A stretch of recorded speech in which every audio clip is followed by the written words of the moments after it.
Assalamualaikum warahmatullahi wabarakatuh. Perkenalkan, nama saya Sela Amarwati dari Prodi Teknik Industri. Dalam video kali ini saya akan membahas soal UAS kimia. Langsung saja ke soal yang pertama, yaitu apa yang dimaksud dengan COD dan BOD? Berilah contoh kasus masing-masing.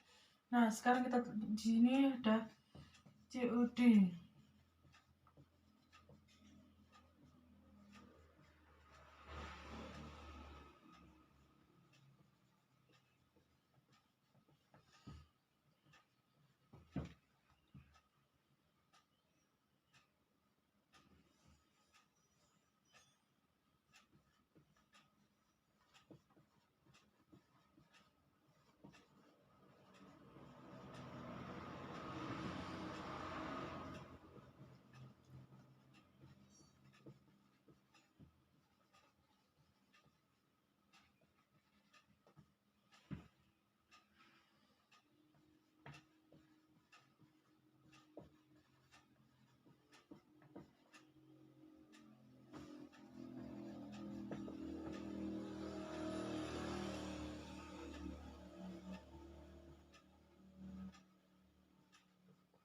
Nah, apa sih COD itu?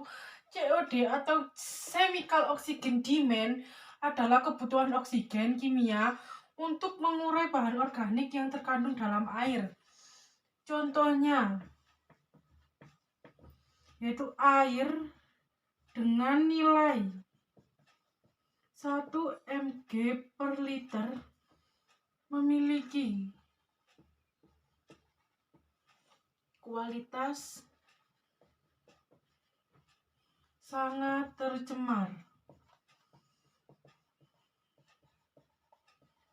Nah, ini contohnya itu air dengan nilai 1 mg per liter memiliki kualitas sangat tercemar. Selanjutnya ini ada BOD.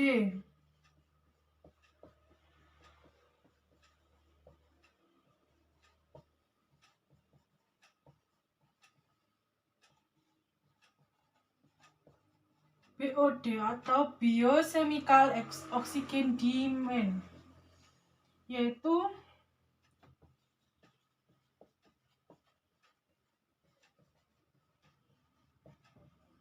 kebutuhan oksigen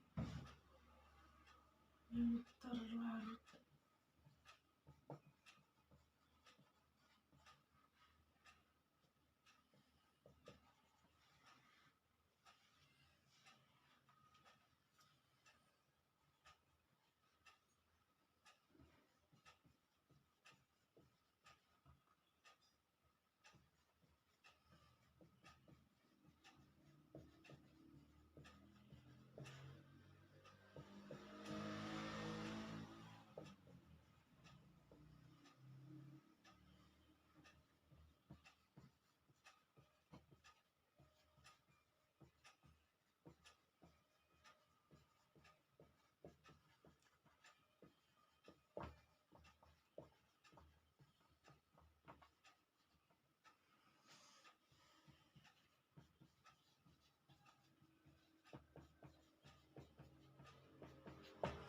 Nah, BOD sendiri itu adalah Biochemical Oxygen Demand, yang yaitu kebutuhan oksigen yang terlarut dalam air buangan yang dipergunakan untuk mengurai senyawa organik dengan bantuan mikroorganisme pada kondisi tertentu. Contohnya yaitu air dengan nilai BOD 1 mg per liter memiliki kualitas sangat baik. Kita lanjut ke soal yang nomor 2, yaitu salah satu dampak dari pencemaran udara adalah hujan asam. Senyawa apa yang menyebabkan hujan asam? Jelaskan mekanisme terjadinya hujan asam. Hujan asam disebabkan oleh belerang atau sulfur yang merupakan pengotor dalam bahan bakar fosil serta nitrogen di udara yang bereaksi dengan oksigen membentuk sulfur dioksida dan nitrogen dioksida. Nah, hujan asam. Hujan asam ini disebabkan oleh belerang. sulfur. Belerang dan sulfur ini akan bereaksi dengan oksigen, akan membentuk, di sini akan membentuk sulfur dioksida SO2 dan nitrogen dioksida NO2. Nah, proses terjadinya hujan asap adalah gas SO2 dan NO2 itu akan menguap ke awan. Saya punya ilustrasi begini. Sini ada pabrik. Sini ada sungai. Atau danau. Nah, pabrik ini akan mengeluarkan asap. Asap ini yang disebut SO2 dan NO2. SO2 dan NO2 ini akan bereaksi di sini, akan bereaksi dengan H2O atau air. Dan di sini air di dalam sungai atau danau itu akan terkondensasi, terjadinya penguapan di sini ya. Penguapan oleh cahaya matahari. Dan di sini penguapan di sini akan berpindah ke sini. Penguapan tersebut akan berpindah, dan penguapan oleh air ini jika bertemu dengan SO2 NO2 bereaksi dengan H2O, di sini akan membentuk senyawa H2SO4. H2SO4 ini akan terlarut di dalam air hujan dan membentuk hujan asam. Begitulah proses terjadinya hujan asam. Kita lanjut ke soal yang nomor 3.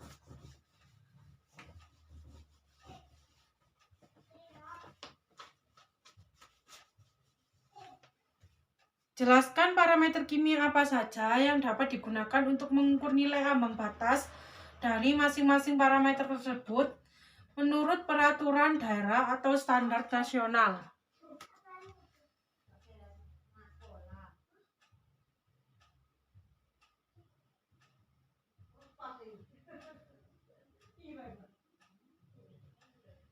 Di sini saya ada beberapa parameter, yaitu yang pertama ada pH. pH atau power of hydrogen. pH atau power of hydrogen ini adalah derajat keasaman yang digunakan untuk menyatakan tingkat keasaman atau kebasaan yang dimiliki oleh suatu larutan.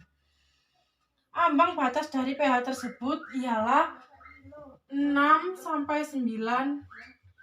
Jika saya mengukur limbah air itu lebih dari 6 atau 9 ini, itu bukanlah standar nasional. Yang kedua ada TTS atau total suspended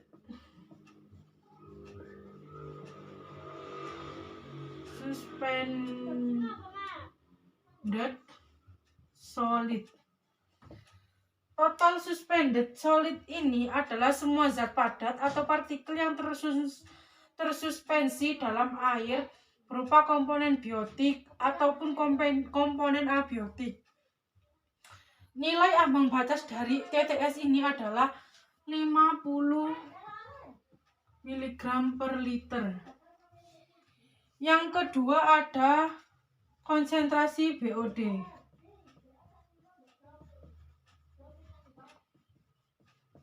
Seperti yang dijelaskan pada awal tadi, BOD ialah kebutuhan oksigen yang terlalu dalam air buangan atau yang diperkirakan untuk mengurai senyawa organik dengan bantuan mikroorganisme. Dan nilai ambang batas BOD sendiri itu kurang dari 20 sampai 50 mg per liter. Yang keempat ada konsentrasi COD. Sudah dijelaskan ya, konsentrasi COD tersebut ialah kebutuhan oksigen kimia untuk mengurai seluruh bahan organik yang terkandung dalam air. Dan nilai ambang batas dari COD tersebut adalah kurang dari 50 sampai 80 mg per liter. Yang kelima ada minyak dan lemak.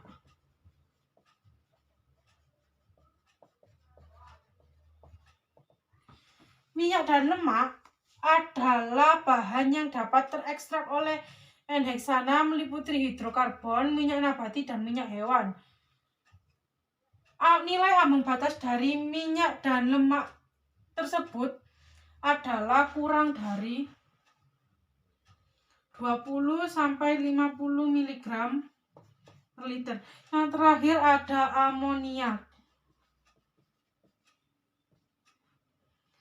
Amoniak sendiri adalah senyawa yang terbentuk dari proses oksidasi bahan organik yang mengandung nitrogen dalam air limbah dengan bantuan bakteri. Amoniak tersebut nilai ambang batasnya adalah kurang dari 10 mg per liter. Nah, kita lanjut ke soal yang nomor 4.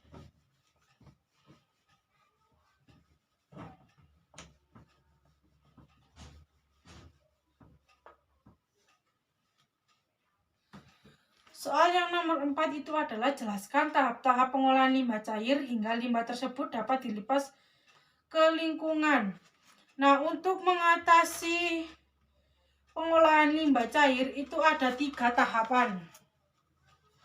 3 tahapan pengolahan limbah cair. Yang pertama itu disebut primary treatment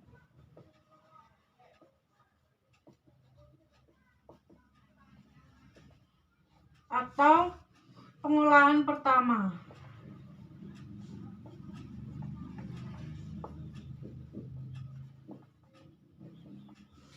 Nah, pada pengolahan pertama ini bertujuan untuk memisahkan zat padat dan zat cair dengan menggunakan filter atau saringan dan bak sedimentasi. Di sini memisah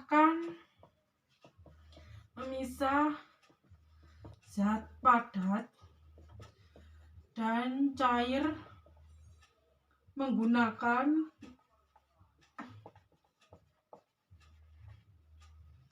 saringan dan bak sedimentasi. Nah, beberapa alat yang digunakan adalah saringan pasir lambat, saringan pasir cepat, saringan multimedia, percoil filter, microstaining, dan vacuum filter. Untuk tahapan yang kedua yaitu secondary treatment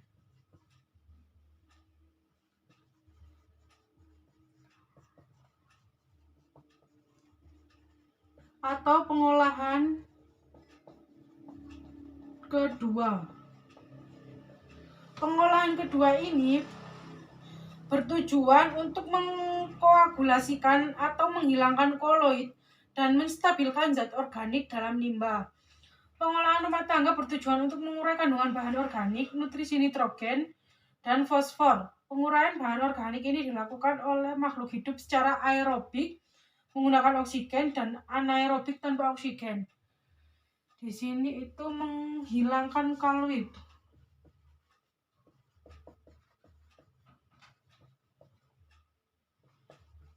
fluid dan menstabilkan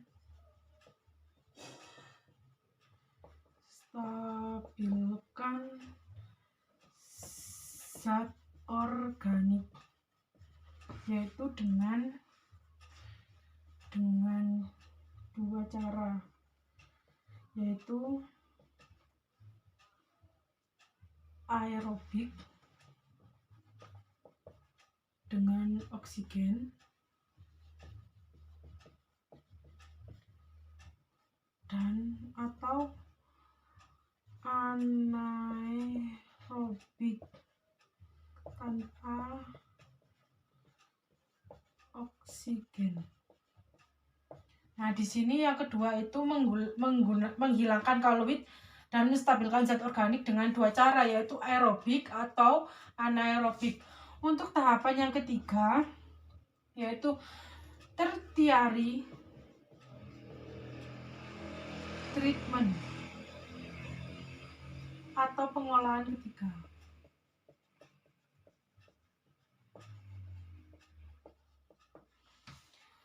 Nah, pengolahan ketiga ini air limbah dihilangkan nutrisi atau unsur haranya, khususnya nitrat dan fosfat, serta ditambahi klor untuk memusnahkan mikroorganisme patogen. Di sini untuk air limbah dihilangkan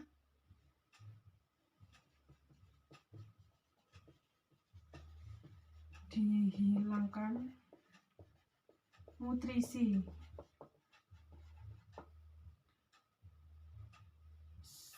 dan ditambah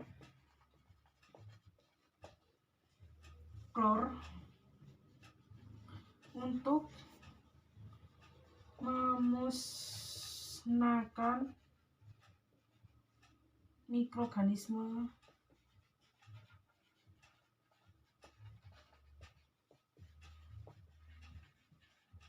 Nah, untuk tahapan yang ketiga ini air limbah dihilangkan nutrisinya dan ditambah dengan klor untuk memusnahkan mikroorganisme patogen. Setelah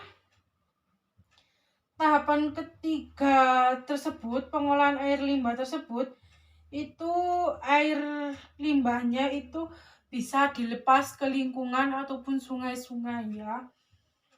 Sekian pembahasan UAS kimia dari saya. Apabila ada kesalahan, kurang lebihnya saya mohon maaf. Wassalamualaikum warahmatullahi wabarakatuh.